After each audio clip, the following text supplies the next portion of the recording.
I'm Musashi. And I'm Jasmine, and together we post online as Made by Musashi. Today we're going to be making a modern interpretation of beef and broccoli using the Vitamix Ascent X5. So this beef and broccoli dish is a spin on the classic takeout dish. Something I order all the time. I wanted to add a little texture to it, so I decided to bread and fry the beef, and then we're making a broccoli puree and a 5-spice jus to tie everything together. So we're gonna get started on the broccoli puree first. I work at a fine dining restaurant in Greenpoint called Restaurant U.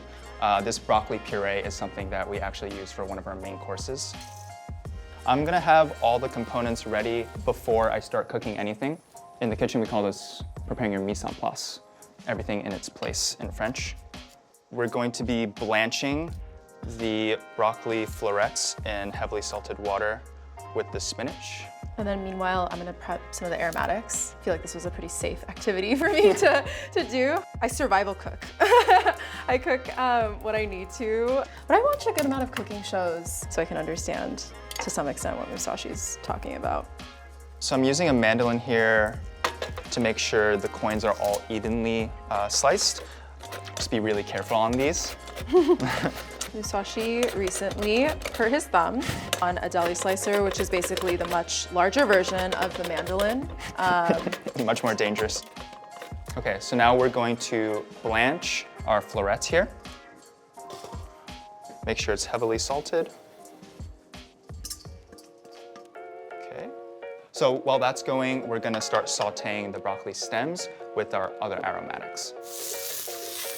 After about 2 minutes, we're gonna add the spinach. It's gonna take about 3 minutes total. Usually I'm behind the camera. My natural questions help us figure out what to say in the voiceover, share with our audience, that type of thing. And then once that's done, we're gonna shock this in cold water, which will just stop the cooking process. You can squeeze all the liquid out and then put it in the blender. What's bad about putting water? You don't want too much water because it's gonna be a very loose puree. You want something that's a little stiffer. And then once that's nice and sweated out, we're going to cover it with boiling water so it finishes cooking and gets a little more tender. And then we're gonna cover it with a parchment lid, which is called a cartouche. And it's gonna help trap all the aromatics inside. All right, now the broccoli stems have finished cooking. All the water's evaporated. So we're gonna add this into the blender with our butter and cream. We use Vitamix all the time in professional kitchens. Yeah, and we have one at home because he uses it so often in the professional kitchens. I think also Musashi had mentioned like the broccoli stems are a little tougher. Yep. So the blade here is very powerful. It can help like chop really anything that you need. So. And then whenever I make purees, I usually blend a little longer than you think you should. Luckily for this blender in particular, there's a 15-second plus button here. So you could just click that twice to get that extra smooth mouthfeel. Okay.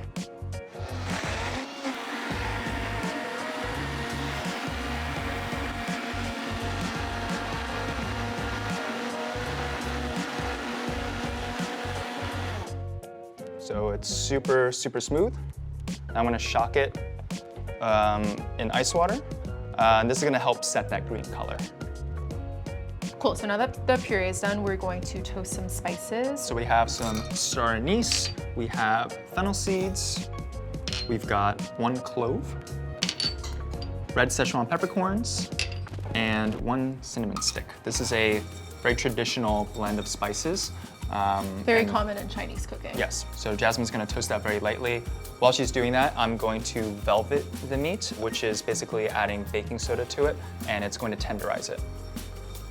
I think once you start smelling the star anise and the cinnamon, like those are the more hearty spices in here, that's when you know it's like, it's almost there. So our spices are nicely toasted. This is about like 2 minutes. Gonna add it to our blender. If you try to use a normal blender to blend spices, it'll turn it into a paste. But luckily with this Vitamix, it has a spice grinder setting on it. And so this is a really nice way to control how finely the spices are ground.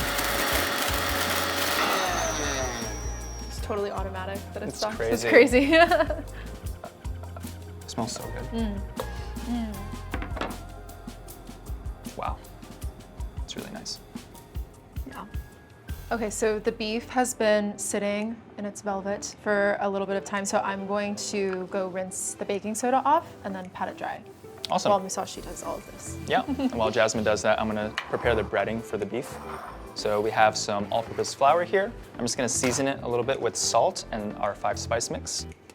Anything that's fried in panko, it's almost always AP flour that's seasoned with a little bit of salt or whatever, like black pepper or white pepper, and then into egg, and then into panko.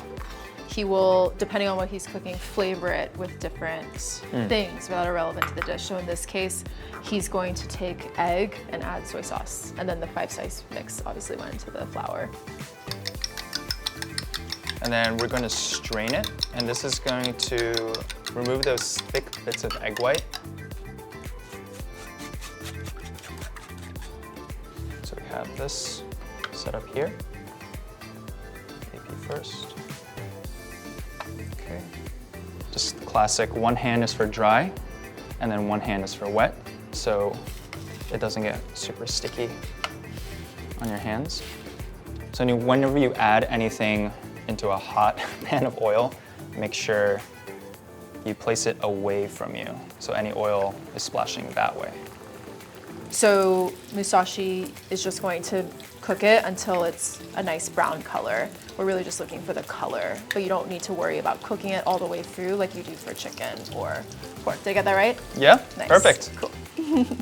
So now we're going to make the 5-spice sauce. So the 5-spice was in the AP flour dredge, but it's also going to be in the sauce. So we have light soy, dark soy, oyster sauce, sugar and salt, as well as to taste some of the 5-spice. I'm gonna put it in and then Musashi's gonna taste it just to make sure I got it right. So while Jasmine does that, I'm gonna make our cornstarch slurry. Once this sauce comes up to a boil, I'm gonna pour it in, and this is gonna help thicken the sauce. So it's coming up to a boil. Just gonna add a little bit at a time. This is about the consistency that you want. So now I'm going to slice the beef. Okay. Wow. So we have a nice medium rare. Nice. Thank God. It's always the scariest part, cutting into the meat. It is always a little nerve-wracking. These nice strands. So we have all of our components now. We have our beef cutlet, our 5-spice sauce, and our broccoli puree. I'm going to plate this like I would in a fine dining restaurant.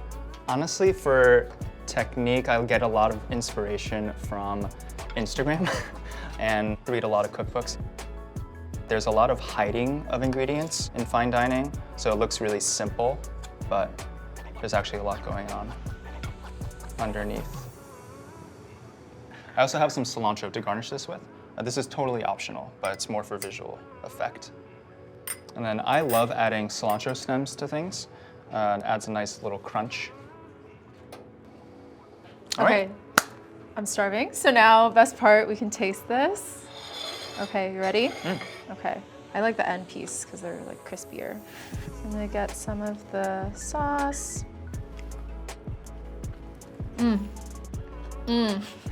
Yeah. Oh, that's so good.